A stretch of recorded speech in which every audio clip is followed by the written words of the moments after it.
देखिए, बाल आयोग के द्वारा वैसे तो प्रत्येक दिन एक नवाचार किया जाता है और प्रत्येक दिन जन सुनवाई की जाती है। प्रत्येक दिन कोई प्रसंज्ञान शिकायत आती है, उसको प्रसंज्ञान लिया जाता है। परंतु हाल ही में जिस तरह से प्रदेश में हम कुछ स्कूलों के द्वारा, निजी सरकारी स्कूलों के द्वारा, कोचिंग संस्थानों के द्वारा, चाहे वो कोटा की बात हो, चाहे वो जयपुर की हो, चाहे वो नागौर की हो, जो हमारे सामने चीज़ निकल कर आई है कि मार्क्स अस्मत के बदले नंबर देने की बात जो सामने आई है, वो बहुत गंभीर है, बहुत खेद की बात है। इसको बाल आयोग बहुत गंभीरता से लेता है और एक एसओपी जारी करेगा प्रदेश भर के कोचिंग के लिए, प्रदेश भर के स्कूलों के लिए, ताकि हमारे बच्चों का भविष्य खराब ना हो सके, हमारी बच्चियों का भविष्य खराब ना हो सके, उनको एक स्वस्थ वातावरण में शिक्षा प्राप्त हो सके। और ऐसे शिक्षकों के द्वारा जो इस तरह की हिम्मत कर लेते हैं, जो गुरु भगवान का रूप होते हैं, वो इस तरह की हिम्मत करते हैं, उनके खिलाफ कठोरतम कार्रवाई जल्द से जल्द हो, ऐसा हम माननीय न्यायालय से भी अपील करेंगे और राजस्थान सरकार से भी। उस प्रोफेसर ने स्टूडेंट के मार्फत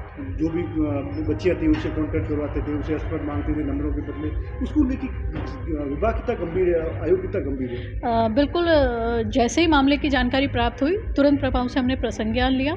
तुरंत प्रभाव से संबंधित जिला प्रशासन से हमने तथ्यात्मक रिपोर्ट मांगी और साथ ही साथ शिक्षकों को तुरंत प्रभाव से हमने टर्मिनेट भी करवा दिया है।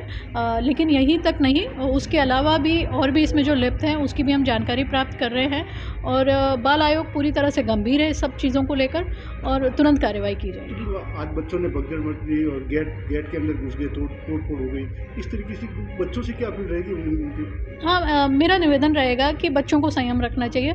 हम समझते हैं कि उनके मित्र हैं, दोस्त हैं, सहेली है और उनकी भावनाएं ज़रूर सामने आई हैं कि हमारे सहेली के साथ ऐसा हुआ है, दोस्त के साथ ऐसा हुआ है, लेकिन थोड़ा सा धैर्य रखना चाहिए। छात्र संघ अध्यक्षों को भी मैं कहना चाहूँगी कि उनको भी धैर्य बरतना चाहिए और सरकार पर विश्वास रखना चाहिए, आयोग पर विश्वास रखना चाहिए।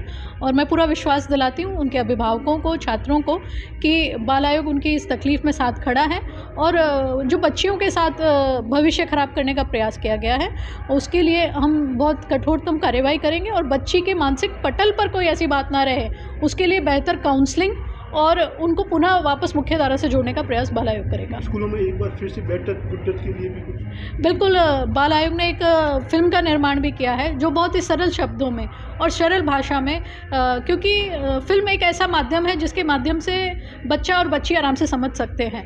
तो हमको गुड टच बैड टच खाली बच्चियाँ ही नहीं, बच्चों को भी समझाने की आवश्यकता है आजकल के वातावरण और माहौल को देखते हुए। तो वो हम प्रदेश भर में चलाएंगे और एजुकेशन डायरेक्टर बीकानेर को हम निर्देशित भी करेंगे कि प्रत्येक शनिवार नो बैग डे वाले दिन गुड टच बैड टच की जानकारी दी जाए, बच्चियों से खुलकर बात की जाए और उन्हें बताया जाए कि क्या गलत है और क्या सही है, चाहे वो गुरु हो, चाहे वो परिवार का ही कोई सदस्य क्यों ना हो, लेकिन उनको डरना नहीं है। और इस तरह की बात होते ही तुरंत प्रभाव से उन्हें अपनी बात परिवार वालों को बतानी है, घर वालों को बतानी है। चाइल्ड लाइन 1098 पे बता सकते हैं, 100 नंबर पे बता सकते हैं और सीधा बाल आयोग को बता सकते हैं। सरहदी जिले में इस तरीके से कार्यक्रम हो रहे, जो कार्यक्रम आप भाग ले रहे हैं, आज यहाँ सरहदी जिला का जो पिछड़ा था वो आगे बढ़ रहा है शिक्षा को लेके भी, किस तरीके से देखते हैं आप?